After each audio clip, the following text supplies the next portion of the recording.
नमस्कार दर्शक बंधु जय जगन्नाथ। आज हूँ डिसेम्बर मास 30 तारीख मंगलवार। आपण मानक पई नहीं आसीछि आज दिनर केतोटी गुरुत्वपूर्ण खबर से भिडियो को शेष पर्यंत देखंतु एवं आपणकर भल पाइबा स्वरूप गोटे गोटे लाइक कर दियंतु। ता पूर्व चैनल को नुआ कर आसीथिले चैनल को सब्सक्राइब कर दियंतु। एमिति प्रतिदिन लाटेस्ट न्यूज सर्वप्रथमे देखिबा पई एबे आसंतु संपूर्ण खबर उपरे नजर पकेइबा। आजिर प्रथम खबर केंद्रीय कर्मचारी खुशी खबर 1 जनवरी बढ़िब दरमाठू आरंभ कर पेंशन पर्यंत धीरे धीरे समय गड़िबा सह वर्धित दरमा को नहीं लोकों मनरे उत्साह भी बढ़िबारे लागिछि। आउ मात्र केतेटा दिन डिसेम्बर 31 स्मृति होई रहिजिब सप्तम वेतन कमिशन। केंद्रीय सरकारी कर्मचारी पई नवा वर्ष रे नवा आशा नहीं आसिब अष्टम वेतन कमिशन। नवा वेतन आयोग रे बढ़िब मासिक आय बोली खबर मिलिछि। परवर्ती खबर उपांतरे उजुड़ा स्वास्थ्य सेवा नाहांती आवश्यक कर्मचारी रक्त नमूना रिपोर्ट प्रदान रे विलंब होउछि। अव्यवस्था घेर नवरंगपुर जिला मुख्य चिकित्सालय रे रक्त नमूना परिचालना रक्त नमूना रिपोर्ट प्रदान रे विलंब अभियोग होई आसुछि जाहाकु नै रोगी संपर्क मध्य बढ़ुछि असंतोष। आवश्यक कर्मचारी अभाव एथिपाई मुख्य प्रतिबंधक साजिथिबा बेले गणमाध्यम ठारू सूचना पाई तरबरिया भावे नमूना रिपोर्ट समय परिवर्तन करिसंति मेडिकल कर्तृपक्ष। आदिवासी अधुषित नवरंगपुर आंठिछि स्वास्थ्य सेवा केतेबेले डाक्तर अभाव आउ केतेबेले जिला मुख्य चिकित्सालय रे कर्मचारी अभाव बड़ समस्या होई पड़िछि। नवरंगपुर जिला मुख्य डाक्तरखाना रोगी को विलंब रे ब्लड रिपोर्ट प्रदान करा जाउथबा अभियोग बारंबार आसुछि। रक्त नमूना देवा पर से दिन संध्या 4टा पर रिपोर्ट मिली थाए। जदि केही नै न पारिले ताहेले तार परदिन 4टा को अपेक्षा करबाको पड़े फल डाक्तर भी परिवर्तन हो जाती। फल अनेक समय औषध प्रदान नहीं द्वंद्व सृष्टि होता अभियोग आसुछि। जिले में अनेक दुर्गम अंचल रही जोटी रोगी सारा दिन रिपोर्ट पर अपेक्षा करने को असंभव हो पड़ुछि। अन्यपटे अनेक लोक स्मार्टफोन मेसेज विषय अवगत नहांती। ए परिस्थिति रोगी को मोबाइल रे रिपोर्ट प्रदान करा जाउछि जहाँ केते युक्तियुक्त ताकु नै प्रश्नवाची सृष्टि होइछि। आवश्यक कर्मचारी नथिबारु रिपोर्ट देबार विलंब हेउतबा आसुछि अभियोग। गणमाध्यम को देखि तरबरिया भावे रिपोर्ट प्रदान समय परिवर्तन करछन्ति मेडिकल कर्तृपक्ष। हेले एही समस्यार स्थायी समाधान अर्थात आवश्यक संख्यक कर्मचारी को नियुक्ति करबा पई दाबी होई आसुछि।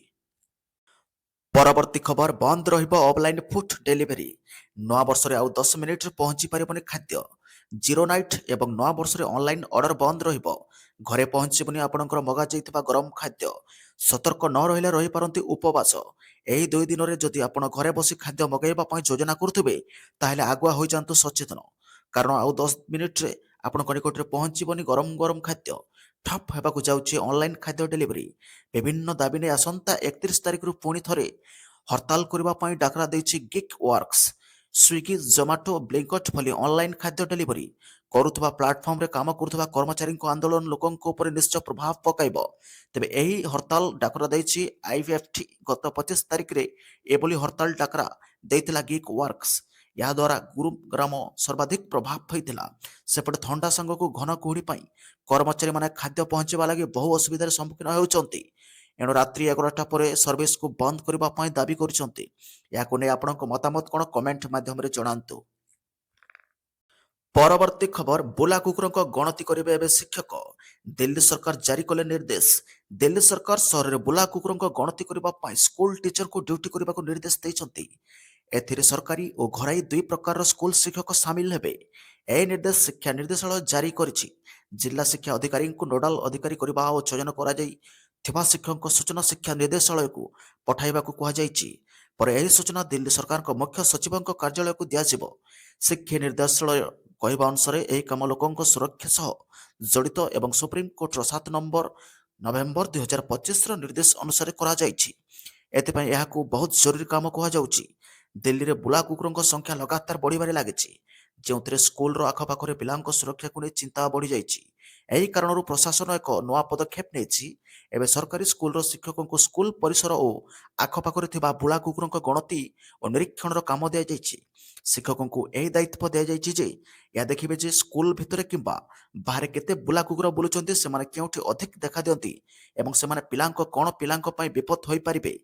जदि कौनसी अंचल रे कुकुरଙ୍କ संख्या अधिक होइतिबो किंबा पिलांको उपरे आक्रमण हेबार विपद थिबो तो याकू तुरंत रिपोर्ट संबंधित विभाग को निरीक्षण करबा को निर्देश दिया जाइछि। परवर्ती खबर सफेई नारे सुना चेन लुट घटना गिरफ हेले 2 अंतरराज्य लुटेरा। ବଲାଙ୍ଗୀର ସହରର ତେଲିଗୁଟପଡ଼ା ଠାରେ ଗତ 22 ତାରିଖ ଦିନ ସଫେଇ ନାଁରେ ସୁନା ଚେନ୍ ଲୁଟି ଫେରାର ମାରିଥିବା 2 ଲୁଟେରାଙ୍କୁ ଗିରଫ କରିଥିବାରେ ସଫଳ ହୋଇଛି ଟାଉନ ଥାନା ପୋଲିସ। ଗିରଫ 2 ଲୁଟେରା ହେଲେ ବିହାର ପ୍ରଦେଶ କଟିହାର ଜିଲ୍ଲା କୁର୍ସେଲା ଥାନା ଅନ୍ତର୍ଗତ ସମିଲି ଗାଁର ରୋହିତ କୁମାର ସାହୁ ଓ ସିକେନ୍ଦର ସାହୁ। ଏହି 2 ଅଭିଯୁକ୍ତ ଗତ 22 ତାରିଖ ଦିନ ପ୍ରାୟ 12ଟା ବେଳେ ତେଲିଗୋଠପଡ଼ା ନିବାସୀ ଭକ୍ତ ପ୍ରସାଦ ଖମାରୀଙ୍କ ଘରକୁ ଯାଇ ସୁନା ଚେନ୍ ସଫେଇ କରିବାକୁ କହିଥିଲେ। ତେବେ ମନା କରିବାରୁ ଖମାରୀଙ୍କ ସ୍ତ୍ରୀ ଭୂମିସୁତା ହୋତାଙ୍କ ବେକରୁ ପ୍ରାୟ 22ରୁ 24 ଗ୍ରାମର ସୁନା ଚେନ୍ ଲୁଟି ଫେରାର ହୋଇଯାଇଥିଲେ। ଏନେଇ ଅଭିଯୋଗ ପରେ ଟାଉନ ଥାନା ପୋଲିସ ମାମଲା ରୁଜୁ କରି ଘଟଣାର ତଦନ୍ତ ଆରମ୍ଭ କରିଥିଲେ। ପୋଲିସ ତତ୍ପରତାର ସହ ତଦନ୍ତ କରି ମାତ୍ର 7 ଦିନ ଭିତରେ 2 ଲୁଟେରାଙ୍କୁ ଗିରଫ କରିବା ସହ ସୁନା ଚେନ୍ ଜବତ କରି ଉକ୍ତ ମହିଳାଙ୍କୁ ଫେରସ୍ତ କରିଛି। ପୋଲିସ ଠାରୁ ସୁନା ଚେନ୍ ଗ୍ରହଣ କରିବା ପରେ ଖମାରୀ ଦମ୍ପତି Balangir police SP Abhilash G, SDPO Saroj Kumar Upadhyay ଓ ଟାଉନ ଥାନା ଆଇଆଇସିକୁ ଧନ୍ୟବାଦ ଦେଇଛନ୍ତି। ପରବର୍ତ୍ତୀ ଖବର ଓଡ଼ିଶାରେ କୋର୍ଟ କାର୍ଯ୍ୟ ଓଡ଼ିଆରେ ହେଲେ ସମାଜର ସବୁ ବର୍ଗର ଲୋକମାନେ ଉପକୃତ ହେବେ ବୋଲି ଜାତୀୟ ଶିକ୍ଷାନୀତି ଅନୁଯାୟୀ ଶିକ୍ଷାର ମାଧ୍ୟମ ମାତୃଭାଷା ହେବା ଉଚିତ ବୋଲି ନିର୍ଦ୍ଦେଶ ଦିଆଯାଉଛି। ସେହିପରି ଭାରତର ନ୍ୟାୟ ବ୍ୟବସ୍ଥାକୁ ସାଧାରଣ ଲୋକଙ୍କ ପାଖରେ ପହଞ୍ଚାଇବାକୁ ହେଲେ ଏହାକୁ ମାତୃଭାଷା ଆଧାରିତ କରିବାକୁ ହେବ। ଓଡ଼ିଶାର ସମସ୍ତ କୋର୍ଟରେ କାର୍ଯ୍ୟକାରୀ ଭାଷା ଓଡ଼ିଆ ମାତୃଭାଷା ହେବା ଆବଶ୍ୟକ। ମାତୃଭାଷା ହିଁ ଅଭିବ୍ୟକ୍ତିର ସବୁଠାରୁ ବଡ଼ ଓ ସହଜ ମାଧ୍ୟମ। ଭାଷାର ପ୍ରତିବନ୍ଧକ ଦୂର ହେଲେ ସମାଜର ଶେଷ ଧାଡ଼ିରେ ଥିବା ବ୍ୟକ୍ତି ଉଚିତ ନ୍ୟାୟ ପାଇପାରିବେ ବୋଲି କହିଛନ୍ତି କେନ୍ଦ୍ର ଶିକ୍ଷା ମନ୍ତ୍ରୀ ଧର୍ମେନ୍ଦ୍ର ପ୍ରଧାନ। ସୋମବାର ସମ୍ବଲପୁରରେ ଆୟୋଜିତ ଅଲ୍ ଓଡ଼ିଶା ଲୟର୍ସ ଆସୋସିଏସନର ଏହି 54ତମ ବାର୍ଷିକ ସମ୍ମିଳନୀରେ ଯୋଗଦେଇ ଶ୍ରୀ ପ୍ରଧାନ କହିଛନ୍ତି ସମ୍ବଲପୁରରେ ଅଲ୍ ଓଡ଼ିଶା ଲୟର୍ସ ଆସୋସିଏସନର 54ତମ ବାର୍ଷିକ ସମ୍ମିଳନୀରେ ଯୋଗଦେଇ ଶ୍ରୀ ପ୍ରଧାନ କହିଛନ୍ତି ସମ୍ବଲପୁର ଏହି ଐତିହାସିକ ସହରକୁ ଓଡ଼ିଶାର ଆଇନଜୀବୀ ସମାଜ ମଧ୍ୟରେ ଯେଉଁ ଏକତା ଓ ସଂହିତାର ବାର୍ତ୍ତା ସୃଷ୍ଟି ହୋଇଛି ତାହା ପ୍ରଶଂସନୀୟ ବୋଲି କହିଛନ୍ତି। ପରବର୍ତ୍ତୀ ଖବର ପଲ୍ୟୁସନ ଅଣ୍ଡର ଚେକ୍ ସାର୍ଟିଫିକେଟ୍ ପିୟୁସିସି ନଥିବା ଯାନଗୁଡ଼ିକୁ ପେଟ୍ରୋଲ ଡିଜେଲ ନ ଦେବା ପାଇଁ ପେଟ୍ରୋଲ ପମ୍ପଗୁଡ଼ିକୁ ଓଡ଼ିଶା ସରକାରଙ୍କ ନିର୍ଦ୍ଦେଶ ବିବାଦୀୟ ହେବାରେ ଲାଗିଛି। କେନ୍ଦ୍ରୀୟ ବାହନ ଡାଟାବେସ୍ ସେଣ୍ଟ୍ରାଲ ବାହନ ଡାଟାବେସ୍ ଅନୁଯାୟୀ ଓଡ଼ିଶାରେ ପଞ୍ଜୀକୃତ 1.70 କୋଟି ଗାଡ଼ି ମଧ୍ୟରୁ 50ରୁ 60 ଲକ୍ଷ ଗାଡ଼ିରେ ପିୟୁସିସି ନାହିଁ ବୋଲି ଏକ ଗୁରୁତ୍ୱପୂର୍ଣ୍ଣ ସୂଚନା ପ୍ରକାଶ ପାଇଛି। ଏବେ ସରକାରଙ୍କ ଏପରି ପଦକ୍ଷେପର ବୈଧତା ଉପରେ ପ୍ରଶ୍ନ ଉଠିବାରେ ଲାଗିଛି। ଯାନବାହନ ପ୍ରଦୂଷଣର ମୁକାବିଲା ଏବଂ ପରିବେଶଗତ ଅନୁପାଳନକୁ ସୁଦୃଢ଼ କରିବା ପାଇଁ ଓଡ଼ିଶାର ରାଜ୍ୟ ପରିବହନ ପ୍ରାଧିକରଣ ଏସ୍ଟିଏ ଡିସେମ୍ବର 20 ତାରିଖରେ ରାଜ୍ୟର କାର୍ଯ୍ୟ କରୁଥିବା ସମସ୍ତ ତୈଳ ବିପଣନ କମ୍ପାନୀ ଓଏମସି ଗୁଡ଼ିକୁ ଏକ କଡ଼ା ନିର୍ଦ୍ଦେଶ ଜାରି କରିଥିଲେ ଯେ ସେମାନଙ୍କର ଖୁଚୁରା ଦୋକାନଗୁଡ଼ିକୁ ପେଟ୍ରୋଲ କିମ୍ବା ଡିଜେଲ ବଣ୍ଟନ କରିବା ପୂର୍ବରୁ ପିୟୁସି ପ୍ରମାଣପତ୍ର ଯାଞ୍ଚ କରନ୍ତୁ ବୋଲି ନିର୍ଦ୍ଦେଶ ଦେଇଛନ୍ତି। ଦିଲ୍ଲୀ ସରକାରଙ୍କ ଦ୍ୱାରା ନିଆଯାଇଥିବା ସମାନ ପଦକ୍ଷେପ ପରେ ଓଡ଼ିଶାର ଏହି ନିଷ୍ପତ୍ତି ନିଆଯାଇଥିଲା। ଏହା ଜାତୀୟ ରାଜଧାନୀ ଦିଲ୍ଲୀରେ ବଢ଼ୁଥିବା ବାୟୁ ପ୍ରଦୂଷଣର ମୁକାବିଲା ପାଇଁ ଏକ ନୂତନ ଜରୁରୀକାଳୀନ ପଦକ୍ଷେପ ବୋଲି ସେ ନିର୍ଦ୍ଦେଶ ଦେଇଛନ୍ତି। ଏସ୍ଟି ଆଦେଶରେ ମୋଟ ଯାନ ଆଇନ 1988ର ଧାରା 190 ଏବଂ କେନ୍ଦ୍ରୀୟ ମୋଟର ଯାନ ନିୟମ 1989ର ନିୟମ 115କୁ ଏହି ନିଷ୍ପତ୍ତି ପାଇଁ ଆଇନଗତ ଆଧାର ଭାବରେ ଉଲ୍ଲେଖ କରାଯାଇଛି। ଏହି ଆଇନ ନିର୍ଦ୍ଧାରିତ ନିର୍ଗମ ମାନଦଣ୍ଡ ପାଳନ କରିବାକୁ ବାଧ୍ୟତାମୂଳକ କରିଥାଏ। ଏଥିରେ ଆହୁରି କୁହାଯାଇଛି ଯେ ଇନ୍ଧନ ଦୋକାନଗୁଡ଼ିକ ନିଶ୍ଚିତ କରିବ ଯେ ଗାଡ଼ିର ପିୟୁସିସିର ବୈଧତା ଯାଞ୍ଚ କରିବା ପରେ ହିଁ ଇନ୍ଧନ ବଣ୍ଟନ କରାଯାଉଛି ଏବଂ ଆଇନଗତ ଆବଶ୍ୟକତା ଏବଂ ପ୍ରକ୍ରିୟା ସମ୍ପର୍କରେ ଖୁଚୁରା ଦୋକାନ କର୍ମଚାରୀଙ୍କୁ ପର୍ଯ୍ୟାପ୍ତ ସଚେତନ ମଧ୍ୟ କରାଯିବ। ପରିବହନ ମନ୍ତ୍ରୀ ବିଭୂତି ଭୂଷଣ ଜେନା ମଧ୍ୟ ଏହି ନୀତିକୁ ସମର୍ଥନ କରି କହିଥିଲେ ପ୍ରଦର୍ଶନ ପ୍ରମାଣପତ୍ର ବିନା ଲୋକମାନେ ଯେପରି ପେଟ୍ରୋଲ କିମ୍ବା ଡିଜେଲ କିଣିପାରିବେ ନାହିଁ ସେଥିପାଇଁ ଆମେ ଏହାକୁ କାର୍ଯ୍ୟକାରୀ କରିବା ପାଇଁ ଏକ ଚିଠି ଲେଖିଥିଲୁ। ଯଦିଓ ଏହା ପ୍ରାରମ୍ଭରେ 1 ଜାନୁଆରୀ 2026ରେ କାର୍ଯ୍ୟକାରୀ ହେବାକୁ ଯୋଜନା କରାଯାଇଥିଲା କିନ୍ତୁ ଯାନବାହନ ମାଲିକମାନେ ବୈଧ ପିୟୁସିସି ପାଇବା ପାଇଁ ଶୀଘ୍ର ହେଉଥିବାରୁ ନିର୍ଗମ ପରୀକ୍ଷଣ କେନ୍ଦ୍ରଗୁଡ଼ିକରେ ବିଶୃଙ୍ଖଳିତ ଭିଡ଼ ଯୋଗୁଁ ଏହି ପଦକ୍ଷେପକୁ ଏବେ ଫେବୃଆରୀ 1କୁ ସ୍ଥଗିତ ରଖାଯାଇଛି ବୋଲି ସୂଚନା ମିଳିଛି। ପରବର୍ତ୍ତୀ ଖବର ସରକାରୀ ଚାକିରି ଆଶାୟୀଙ୍କ ପାଇଁ ଖୁସି ଖବର। ରେଳବାଇ ନିଯୁକ୍ତି ବୋର୍ଡ ଆର୍ଆର୍ବି ପକ୍ଷରୁ ରେଲୱେ ଫାଷ୍ଟର ପ୍ରାୟ 22,000 ପଦବୀ ପାଇଁ ଏକ ସଂକ୍ଷିପ୍ତ ବିଜ୍ଞପ୍ତି ଜାରି କରାଯାଇଛି। ଯୋଗ୍ୟ ପ୍ରାର୍ଥୀମାନେ ଅନଲାଇନ୍ ମାଧ୍ୟମରେ ଏହି ପଦବୀ ପାଇଁ ଆବେଦନ କରିପାରିବେ। ନିଯୁକ୍ତି ସମ୍ପର୍କିତ ଗୁରୁତ୍ୱପୂର୍ଣ୍ଣ ତଥ୍ୟ ମୋଟ ପଦବୀ ପାଖାପାଖି 22,000। ଆବେଦନ ତାରିଖ ଆସନ୍ତା 21 ଜାନୁଆରୀ 2025ରୁ ଆବେଦନ ପ୍ରକ୍ରିୟା ଆରମ୍ଭ ହୋଇ 20 ଫେବୃଆରୀ 2025 ରାତି 11:59 ପର୍ଯ୍ୟନ୍ତ ଚାଲିବ। ବେତନ ସପ୍ତମ ବେତନ କମିଶନ ଅନୁଯାୟୀ ରହିବ। ଆବେଦନ ୱେବସାଇଟ ପ୍ରାର୍ଥୀମାନେ rrbapply.government.in ପୋର୍ଟାଲ ମାଧ୍ୟମରେ ଫର୍ମ ପୂରଣ କରିପାରିବେ। ଯୋଗ୍ୟତା ଓ ବୟସ ସୀମା ହେଉଛି ଶିକ୍ଷାଗତ ଯୋଗ୍ୟତା ଆବେଦନକାରୀ କୌଣସି ସ୍ୱୀକୃତିପ୍ରାପ୍ତ ବୋର୍ଡରୁ 10ମ ପାସ୍ କରିବା ସହ ITI ଯୋଗ୍ୟତା ହାସଲ କରିଥିବା ଆବଶ୍ୟକ। ବିସ୍ତୃତ ସୂଚନା ପରିବର୍ତ୍ତେ ସମୟରେ ମୁଖ୍ୟ ବିଜ୍ଞପ୍ତିରେ ପ୍ରକାଶ ପାଇବ। ବୟସ ସୀମା ସର୍ବନିମ୍ନ ବୟସ 18 ବର୍ଷ ଏବଂ ସର୍ବାଧିକ ବୟସ 33 ବର୍ଷ ନିର୍ଦ୍ଧାରଣ କରାଯାଇଛି ବୋଲି ଖବର ମିଳିଛି। ପରବର୍ତ୍ତୀ ଖବର strict guidelines for zero night celebration. Zero night କଟକଣା ମଧ୍ୟରାତ୍ରି ପରେ ନାଚଗୀତ ବନ୍ଦ। ଜିରୋ ନାଇଟ୍ ପାଇଁ ଭୁବନେଶ୍ୱର କଟକ କମିଶନରେଟ ପୋଲିସ ପକ୍ଷରୁ କଟକଣା ଲାଗୁ ହୋଇଛି। 31 ଡିସେମ୍ବରରେ ଜିରୋ ନାଇଟ୍ ପାଳନ ପାଇଁ ନିର୍ଦ୍ଦେଶାବଳୀ ଜାରି ହୋଇଛି। ମଧ୍ୟରାତ୍ରି ପରେ ମ୍ୟୁଜିକ ଏବଂ ସାଉଣ୍ଡ ସିଷ୍ଟମକୁ ବଜାଇବାକୁ କମିଶନରେଟ ପୋଲିସ ନିଷେଧ କରିଛି। ଜିରୋ ନାଇଟ୍ ପାଳନ ସମୟରେ ଆଇନ ଶୃଙ୍ଖଳା ବଜାୟ ରଖିବା, ଜନସାଧାରଣଙ୍କ ସୁରକ୍ଷା ସୁନିଶ୍ଚିତ କରିବା ଏବଂ ଟ୍ରାଫିକ୍ ନିୟନ୍ତ୍ରଣ କରିବା ପାଇଁ କଡ଼ା ନିର୍ଦ୍ଦେଶାବଳୀ ଜାରି କରାଯାଇଛି। ସମସ୍ତ ପୋଲିସ ଷ୍ଟେସନକୁ ନୂଆ ବର୍ଷକୁ ସ୍ୱାଗତ କାର୍ଯ୍ୟକ୍ରମ ଆୟୋଜନ କରୁଥିବା ହୋଟେଲ, କ୍ଲବ ଏବଂ ଅନ୍ୟାନ୍ୟ ପ୍ରତିଷ୍ଠାନଗୁଡ଼ିକୁ ଚିହ୍ନଟ କରିବାକୁ କୁହାଯାଇଛି। ମହିଳା ଏବଂ ଶିଶୁମାନଙ୍କ ସୁରକ୍ଷାକୁ ପ୍ରାଥମିକତା ଦେଇ ଉତ୍ସବ ସ୍ଥଳ, ରାସ୍ତା ଏବଂ ସମ୍ବେଦନଶୀଳ ଅଞ୍ଚଳଗୁଡ଼ିକରେ ପେଟ୍ରୋଲିଂ କରାଯିବ। ରାସ୍ତା ଅବରୋଧ, ମଦ୍ୟପାନ କରି ଗାଡ଼ି ଚାଳନା ଏବଂ ଟ୍ରାଫିକ୍ ନିୟମର ଉଲ୍ଲଂଘନକାରୀଙ୍କ ବିରୁଦ୍ଧରେ କଡ଼ା କାର୍ଯ୍ୟାନୁଷ୍ଠାନ ଗ୍ରହଣ କରାଯିବ ବୋଲି କମିଶନରେଟ ପୋଲିସ ପକ୍ଷରୁ ତାଗିଦ କରାଯାଇଛି।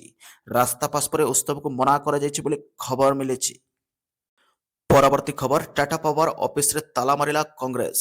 ବେନିୟମ ଟିକସ ବିରୋଧରେ ବିକ୍ଷୋଭ। ଟାଟା କମ୍ପାନୀର ଉପଭୋକ୍ତାଙ୍କୁ ବେନିୟମ ସୁରକ୍ଷା ରାଶି ଜମା କରିବା ତଥା ଘରୋଇ ଓ କୃଷି କ୍ଷେତ୍ରକୁ ମାଗଣା ବିଜୁଳି ପ୍ରଦାନ କରିବାକୁ ନେଇ ପାୱାର ହାଉସ ଛକ ନିକଟସ୍ଥ ଟାଡାର ପାୱାର ହାଉସ ଆଗରେ ଭୁବନେଶ୍ୱର ଜିଲ୍ଲା କଂଗ୍ରେସ ସଭାପତି ପ୍ରକାଶ ଜେନାଙ୍କ ନେତୃତ୍ୱରେ ଓ ପିସିସି ସଭାପତି ତଥା କଂଗ୍ରେସର ବହୁ ବରିଷ୍ଠ ନେତା ଓ କର୍ମକର୍ତ୍ତାଙ୍କ ଉପସ୍ଥିତିରେ ବିକ୍ଷୋଭ ପ୍ରଦର୍ଶନ କରାଯାଇଥିଲା। ପରେ ସେଠାରୁ ଏକ ପଦଯାତ୍ରାରେ ଟାଟା ପାୱାର ଅଫିସକୁ ଯାଇ ଅଫିସ ଗେଟ୍ରେ ପିସିସି ସଭାପତି ତାଲା ପକାଇଥିଲେ। ବିକ୍ଷୋଭ ପ୍ରଦର୍ଶନ ସଭାରେ ଶ୍ରୀ ଦାସ କହିଲେ, ଲୋକଙ୍କ ଘରେ ବିଜୁଳି ବତି ଜଳୁନଥିବା ବେଳେ ସରକାର ଲକ୍ଷ କୋଟି ଟଙ୍କାର ବିଜୁଳି କଳ କାରଖାନାକୁ ଅନୁକମ୍ପା ପ୍ରଦର୍ଶନ କରୁଛି। ବିଜୁଳି, ଖାଦ୍ୟ, ବସ୍ତ୍ର, ବାସଗୃହ ଭଳିଆ ବର୍ତ୍ତମାନ ଏକ ମୌଳିକ ଆବଶ୍ୟକତା। ଏହା ଯୋଗାଣ ବନ୍ଦ ହେଲେ ଜୀବନ ଠପ୍ ପଡ଼ିଯିବ। କେଉଁ ଗରିବ ଘରେ କିଏ ବେମାରରେ ପଡ଼ିଛି, ଛାତ୍ରଛାତ୍ରୀଙ୍କ ପାଠ ପଢ଼ିବା ଅଛି, ତେଣୁ ସରକାର ବିନା ମୂଲ୍ୟରେ ବିଜୁଳି ଯୋଗାଣ କରନ୍ତୁ। ଅନ୍ୟ ରାଜ୍ୟମାନଙ୍କ କୃଷକମାନଙ୍କୁ ବିଜୁଳି ଛାଡ଼ ଥିବା ବେଳେ ଓଡ଼ିଶାର କୌଣସି ଛାଡ଼ ନାହିଁ। ଏଭଳି ସ୍ଥଳେ ରାଜ୍ୟର କୃଷକ ଉନ୍ନତି କିଭଳି ହେବ ଏବଂ ଚାଷୀ କିପରି ହସିବ ବୋଲି ସେ ପ୍ରଶ୍ନ ପଚାରିଥିଲେ ଓ କହିଥିଲେ, ଆଜି ରାଜ୍ୟର ସମସ୍ତ ଜିଲ୍ଲା ସଦର ମହକୁମାରେ ତାଲା ପକା ଅଭିଯାନ କରାଯାଇଛି। ଯେ ପର୍ଯ୍ୟନ୍ତ ସୁରକ୍ଷା ରାଶି ନ ପ୍ରତ୍ୟାହାର ଓ ଘରୋଇ କୃଷକଙ୍କୁ ମାଗଣା ବିଜୁଳି ଯୋଗାଣ ନ କରିବେ ପୁଲ ସବୁଠାରେ ଆନ୍ଦୋଳନ ହେବ। ଶ୍ରୀ ଦାସ ସାଧାରଣ ଜନତାଙ୍କୁ ନିବେଦନ କରି କହିଥିଲେ, ଟାଟା ପାୱାର ଶୋଷଣ ବିରୁଦ୍ଧରେ ମୁହଁ ଖୋଲନ୍ତୁ ଏବଂ ପ୍ରତିବାଦ କରନ୍ତୁ ବୋଲି। ପରବର୍ତ୍ତୀ ଖବର ଅଷ୍ଟମ ବେତନ କମିଶନ ଏଲପିଜି, ପାନ୍, ରାସନ କାର୍ଡ ଜାନୁଆରୀ 1ରୁ କାର୍ଯ୍ୟକାରୀ ହେବ। ଏହିସବୁ ପରିବର୍ତ୍ତନ ଆପଣଙ୍କ ପକେଟ ଉପରେ ପଡ଼ିବ ସିଧାସଳଖ ପ୍ରଭାବ। 2025 ବର୍ଷ ଶେଷ ହେବାକୁ ଯାଉଛି ଏବଂ 2026କୁ ସ୍ୱାଗତ କରିବାକୁ ଆମେ ସମସ୍ତେ ପ୍ରସ୍ତୁତ। ନୂତନ ବର୍ଷ ନୂତନ ଆଶା ଏବଂ ପରିବର୍ତ୍ତନ ସହିତ ଆରମ୍ଭ ହୋଇପାରେ। ନୂତନ ବର୍ଷ କେବଳ ଆପଣଙ୍କ କ୍ୟାଲେଣ୍ଡରକୁ ବଦଳାଇବ ନାହିଁ, ବରଂ ଆପଣଙ୍କ ଜୀବନରେ ଅନେକ ଗୁରୁତ୍ୱପୂର୍ଣ୍ଣ ଦିଗକୁ ମଧ୍ୟ ପ୍ରଭାତ କରିବ, ଯେପରି ଦରମା, ଖର୍ଚ୍ଚ ଏବଂ ସଞ୍ଚୟ।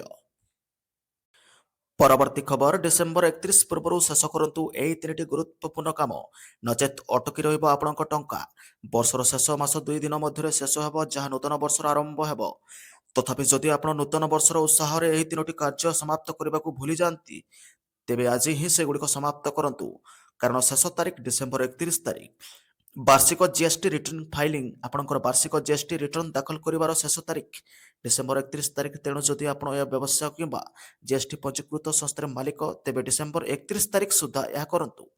ଏହି ରିଟର୍ଣ୍ଣରେ ଆର୍ଥିକ ବର୍ଷରେ ମୋଟ ବିକ୍ରୟ ବିଷୟରେ ବିବରଣୀ ଦିଆଯାଇଛି, ଯେଉଁଥିରେ ଦାବି କରାଯାଇଥିବା ଇନପୁଟ ଟ୍ୟାକ୍ସ କ୍ରେଡିଟ୍, ଦେୟକର ଏବଂ ପ୍ରାପ୍ତ ରିଫଣ୍ଡ ଅନ୍ତର୍ଭୁକ୍ତ। ଫାଇଲିଂରେ ବିଳମ୍ବ କିମ୍ବା ତ୍ରୁଟି ଯୋଗୁଁ ବିଳମ୍ବ ଫିଜ୍, ଯାଞ୍ଚ କିମ୍ବା କର କର୍ତ୍ତୃପକ୍ଷଙ୍କ ନୋଟିସ୍ ହୋଇପାରେ। ତେଣୁ ବର୍ଷର ଶେଷରେ ଅନୁପାଳନ ଅତ୍ୟନ୍ତ ଗୁରୁତ୍ୱପୂର୍ଣ୍ଣ ବୋଲି ଖବର ମିଳିଛି। ପରବର୍ତ୍ତୀ ଖବର ନୂଆ ବର୍ଷ ପାଇଁ ହେଉଥିଲା କପ୍ ସିରପ ଚାଲାଣ। ମାଡ଼ି ବସିଲା ପୋଲିସ। ବେଆଇନ ଭାବେ କପ୍ ସିରପ ଚାଲାଣ ଘଟଣାରେ ବଲାଙ୍ଗୀର ଜିଲ୍ଲା ପାଟଣାଗଡ଼ ପୋଲିସ 3 ଜଣଙ୍କୁ ଗିରଫ କରି ସୋମବାର କୋର୍ଟ ଚାଲାଣ କରିଛି। ସେମାନେ ହେଲେ ପାଟଣାଗଡ଼ ଥାନା ଅଧୀନ କୋଲପଡ଼ାର ସୁବାସ ମେହେର, ବ୍ରହ୍ମପୁରର ଭଗବାନ ବାରିକ, ବଲାଙ୍ଗୀର ସଦର ଥାନା ଅନ୍ତର୍ଗତ ଚୁଡ଼ାପାଲି ଗ୍ରାମର ରାଜେଶ ବେହେରା। ସେମାନଙ୍କରୁ 50 ବୋତଲ କପ୍ ସିରପ, ଏକ ବାଇକ୍ ଜବତ କରାଯାଇଛି। ଅଭିଯୁକ୍ତମାନେ ରବିବାର ଏକ ବାଇକ୍ ଯୋଗେ କପ୍ ସିରପ ଚାଲାଣ କରୁଥିବା ନେଇ ପୋଲିସ ଖବର ପାଇଥିଲା। ବଲାଙ୍ଗୀର ଜିଲ୍ଲା ଆରକ୍ଷୀ ଅଧୀକ୍ଷକଙ୍କ ନିର୍ଦ୍ଦେଶ କ୍ରମେ ଉପଖଣ୍ଡ ପୋଲିସ ଅଧିକାରୀ ସଦାନନ୍ଦ ପୂଜାରୀଙ୍କ ନେତୃତ୍ୱରେ ଥାନା ଅଧିକାରୀ ହରିବନ୍ଧୁ ଗଡ଼ତ୍ୟାଙ୍କ ସମେତ ପୋଲିସର ଏକ ଟିମ୍ ସ୍ଥାନୀୟ ରାମପୁର ପେଟ୍ରୋଲ ପମ୍ପ ନିକଟରେ ଚଢ଼ାଉ କରିଥିଲା। ଅଭିଯୁକ୍ତମାନେ ବାଇକ୍ରେ ଆସି ପହଞ୍ଚିବା ପରେ ପୋଲିସ ଯାଞ୍ଚ କରିଥିଲା। ଯାଞ୍ଚ ବେଳେ ସେମାନଙ୍କଠାରୁ 50 ବୋତଲ କଫ୍ ସିରପ ବାଇକ୍ ଜବତ କରିବା ସହ ସେମାନଙ୍କୁ ଗିରଫ କରାଯାଇଥିବା ଉପଖଣ୍ଡ ପୋଲିସ ଅଧିକାରୀ ପୂଜାରୀ ସୂଚନା ଦେଇଛନ୍ତି। ଏନେଇ ଥାନାରେ ଏକ ମାମଲା ନମ୍ବର 414/25 ରୁଜୁ ହୋଇଛି। ସୂଚନାଯୋଗ୍ୟ ଆଗକୁ ନୂଆବର୍ଷ ଥିବା ବେଳେ ଅଞ୍ଚଳରେ କଫ୍ ସିରପ ଚାଲାଣ ହେଉଥିବା ଚର୍ଚ୍ଚା ହେଉଛି। ପରବର୍ତ୍ତୀ ଖବର ସରକାର କରୁଛନ୍ତି ମାଷ୍ଟର ପ୍ଲାନ ଏଣିକି ସାରା ଦେଶରେ କମ୍ ଆସିବ ବିଦ୍ୟୁତ୍ ବିଲ୍। ହ୍ରାସ ହେବ ସିଇଆର୍ସି ବିଦ୍ୟୁତ୍ ବାଣିଜ୍ୟ ଶୁଳ୍କ। ଯଦି ସବୁକିଛି ଠିକ୍ଠାକ୍ ରୁହେ ତେବେ ସାରା ଦେଶର ବିଦ୍ୟୁତ୍ ଗ୍ରାହକମାନେ ଖୁବ୍ ଶୀଘ୍ର ବଡ଼ ଆଶ୍ୱସ୍ତି ପାଇପାରିବେ। ହଁ, ନିକଟ ଭବିଷ୍ୟତରେ ବିଦ୍ୟୁତ୍ ମୂଲ୍ୟ ହ୍ରାସ ପାଇବାର ସମ୍ଭାବନା ଅଛି।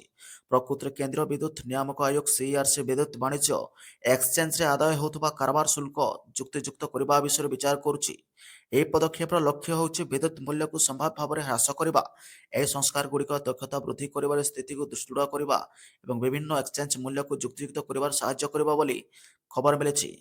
ଜାନୁଆରୀ 2024ରେ ଆରମ୍ଭ ହେବ କେନ୍ଦ୍ରୀୟ ବିଦ୍ୟୁତ୍ ନିୟାମକ ଆୟୋଗର ଏହି ପଦକ୍ଷେପ ସମୟ ସହିତ ବିଦ୍ୟୁତ୍ କ୍ରେତାଙ୍କ ପାଇଁ ସାମଗ୍ରିକ ଖର୍ଚ୍ଚ ହ୍ରାସ କରିପାରିବ। 2 ବର୍ଷରୁ ଅଧିକ ସମୟର ବିଚାର ବିମର୍ଶ ପରେ ଚଳିତ ବର୍ଷ ଜୁଲାଇରେ ଇସିଇଆର୍ସି ଦ୍ୱାରା ବଜାର ଏକତ୍ରୀକରଣକୁ ଅନୁମୋଦନ କରାଯାଇଥିଲା। ଏହାକୁ ଜାନୁଆରୀ 2024ରୁ ପର୍ଯ୍ୟାୟକ୍ରମେ କାର୍ଯ୍ୟକାରୀ କରିବାକୁ ପ୍ରସ୍ତାବ ଦିଆଯାଇଛି। ବଜାର ଏକତ୍ରୀକରଣ ଅର୍ଥ ହେଉଛି ଏକ ସମାନ ମୂଲ୍ୟ ସୁନିଶ୍ଚିତ କରିବା ପାଇଁ ବିଭିନ୍ନ ଏକ୍ସଚେଞ୍ଜ ମଧ୍ୟରେ ବିଦ୍ୟୁତ୍ ବାଣିଜ୍ୟକୁ ଏକ ସିଷ୍ଟମରେ ଏକୀକୃତ କରିବା ପାଇଁ। ପରବର୍ତ୍ତୀ ଖବର କଳାକାରଙ୍କ ପାଇଁ ମୁଖ୍ୟମନ୍ତ୍ରୀଙ୍କ ଭେଟି ବଢ଼ିଲା ସହାୟତା ଭତ୍ତା। ଉପକୃତ ହେବେ 47,000। କେନ୍ଦୁଝର ଗସ୍ତ ଅବସରରେ ମୁଖ୍ୟମନ୍ତ୍ରୀ ମୋହନ ଚରଣ ମାଝୀ ରାଜ୍ୟର କଳାକାରମାନଙ୍କ ପାଇଁ ଏକ ବଡ଼ ଘୋଷଣା କରିଛନ୍ତି। ମୁଖ୍ୟମନ୍ତ୍ରୀ କଳାକାର ସହାୟତା ଯୋଜନାରେ ମାସିକ ଭତ୍ତା ରାଶିରେ ଉଲ୍ଲେଖନୀୟ ବୃଦ୍ଧି କରାଯାଇଛି। ନୂତନ ଘୋଷଣା ଅନୁଯାୟୀ 40ରୁ 80 ବର୍ଷ ବୟସ୍କ କଳାକାରମାନଙ୍କ ମାସିକ ଭତ୍ତା 2,000 ଟଙ୍କାରୁ 3,000 ଟଙ୍କାକୁ ବୃଦ୍ଧି କରାଯାଇଥିବା ବେଳେ 80 ବର୍ଷରୁ ଉର୍ଦ୍ଧ୍ୱ କଳାକାରଙ୍କ ଭତ୍ତା 2,500 ଟଙ୍କାରୁ 35 ଟଙ୍କାକୁ ବୃଦ୍ଧି କରାଯାଇଛି।